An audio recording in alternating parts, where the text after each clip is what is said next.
God only knows what you've been through. God only knows what they say about you. God only knows how it's killing you. But there's a kind of love that God only knows. God only knows what you've been through. God only knows what they say about you. But God only knows the real you. There's a kind of love that God only knows.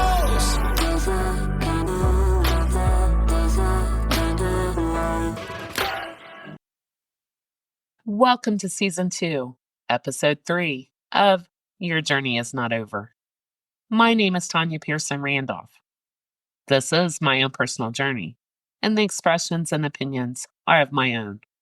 I own all the rights to my personal journey and to Your Journey Is Not Over, neither to be used, copied, or edited in any way without my consent. Welcome back.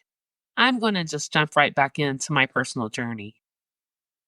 I was 14 years old. I had just ran away to Florida, came close to getting locked up in the children's home, had missed 2.5 weeks of my freshman year. So it's my 4th day.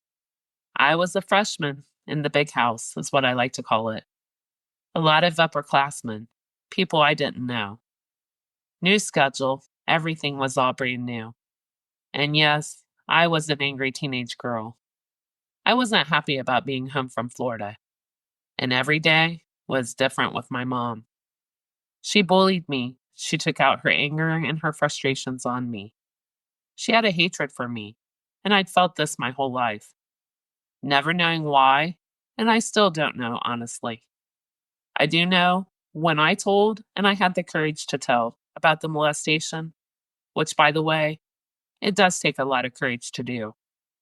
I applaud anyone who gets the courage to speak out, to speak up, because I personally know how scary that is. How telling goes against everything you have been programmed or groomed or threatened to do. So yes, it takes so much strength and again, courage. Our relationship definitely got worse after that. Repeatedly through the years, I was told I asked for it. I wanted it. It was my fault. So she resented me. Again, my mom must have had trauma of her own for her mind to even begin to think that a 6-year-old little girl, me, deserved, asked for, or wanted my innocence, my youth, my trust violated and stolen from me at such a young, tender age.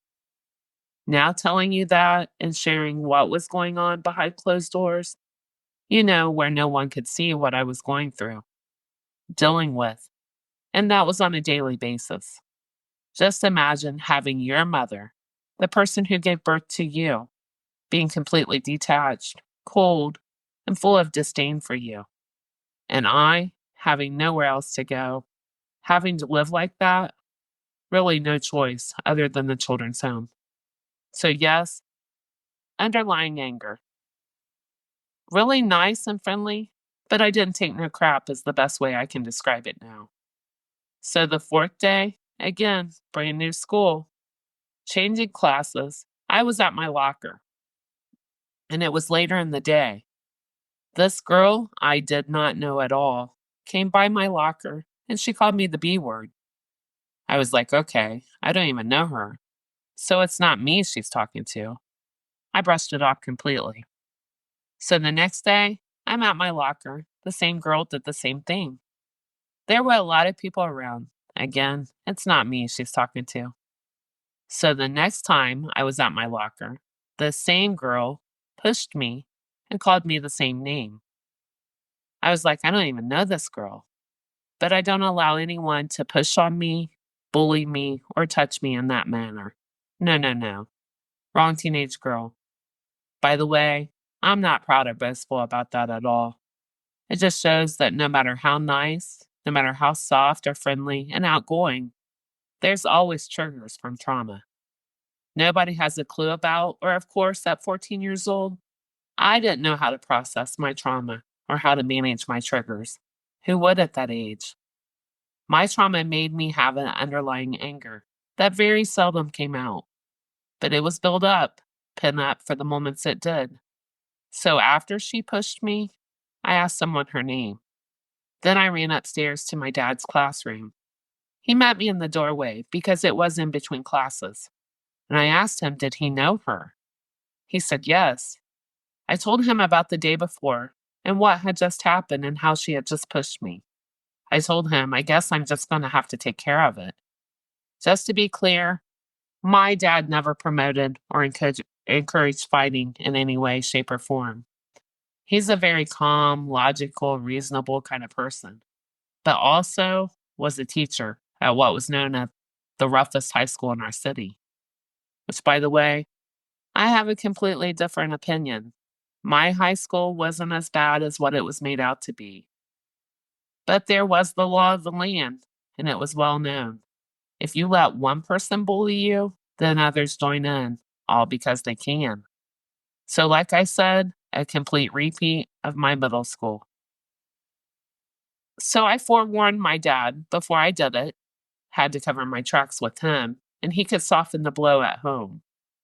Getting in trouble at school was never on my mind. I hate saying that now, but I'm being completely honest. At home was what I was worried about.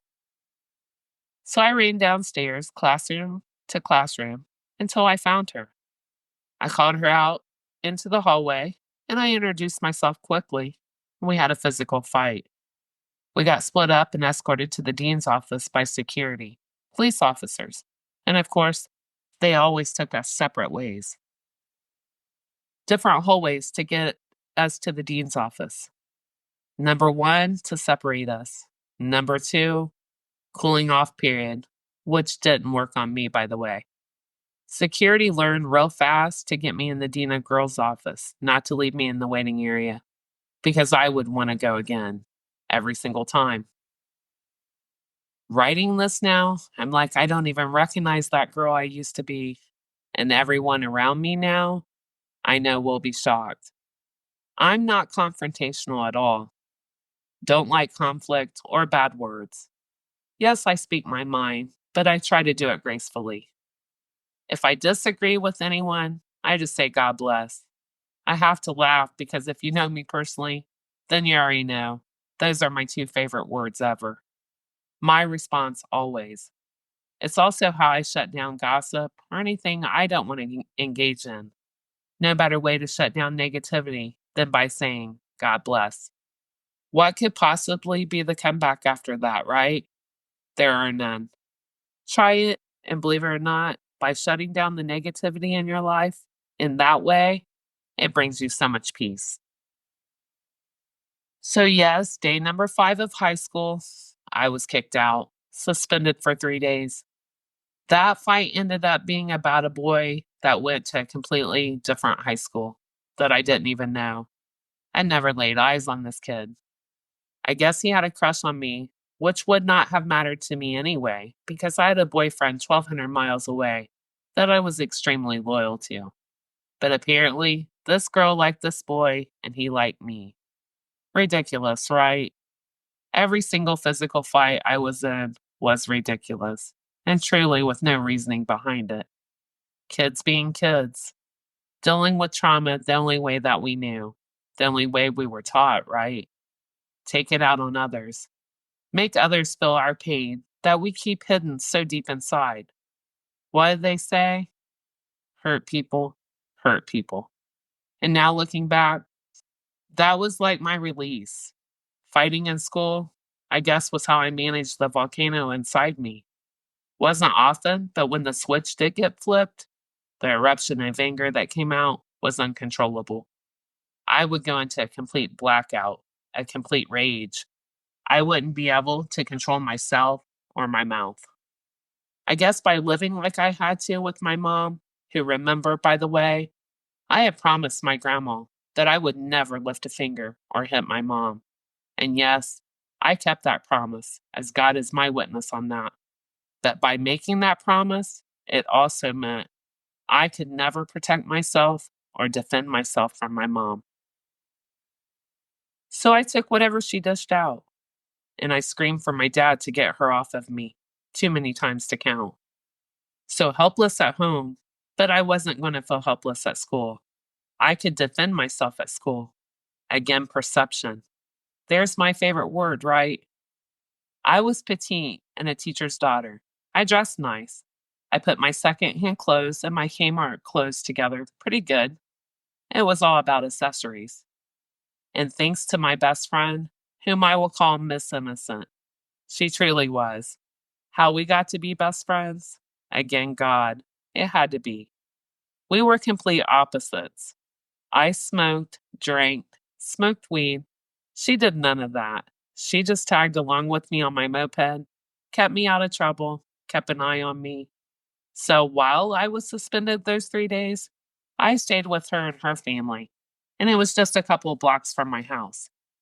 Since I was suspended, my best friend decided she wasn't going to go to school the next 3 days neither.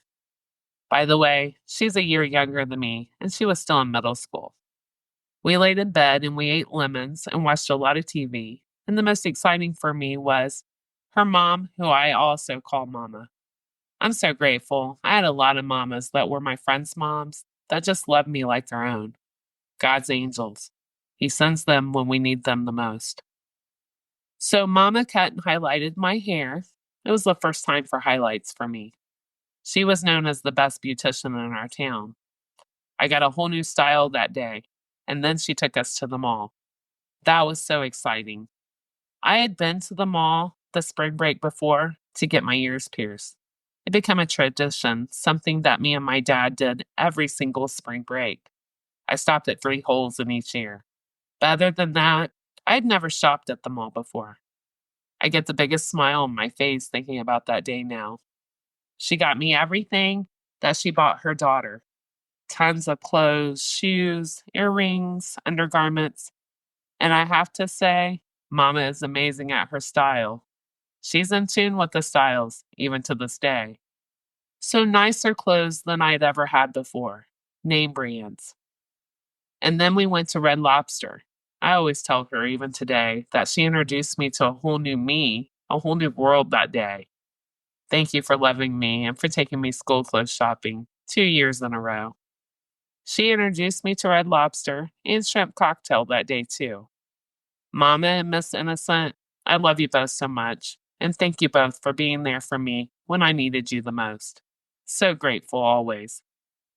I will end today with again, God places people in our lives at the most precious times, and at times when He knows we need it the most. I was at my husband's funeral service, and of course standing beside his casket, greeting everyone, like a widow and widowers do. It's our last honor to our spouse. That's the last time we get to stand beside them as one. And I was in my grief and just lost and shattered, and I looked up and Mama was standing there with her gorgeous blue eyes, a huge hug, and lots of love for me. Thank you for being there that day. It meant so much to me. Looking back now, without my brother, my dad, my friends and their parents, and administrators at my schools, I would have been lost, most likely on a total path of self-destruction. It took an army, a whole village of people to keep me on the right track as a teenager. And I'm still so grateful. So grateful for the love, the kindness, the understanding, the compassion, the empathy, the friendships. I'll never stop being grateful. And as I always say to the people that's been in my life, thank you for loving me. This concludes my podcast for today. Please join me next Tuesday. Listen in.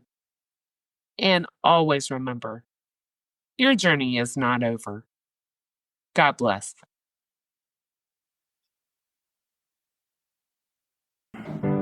God only knows what you've been through. God only knows what they say about you. God only knows how it's killing you. But there's a kind of love that God only knows. God only knows what you've been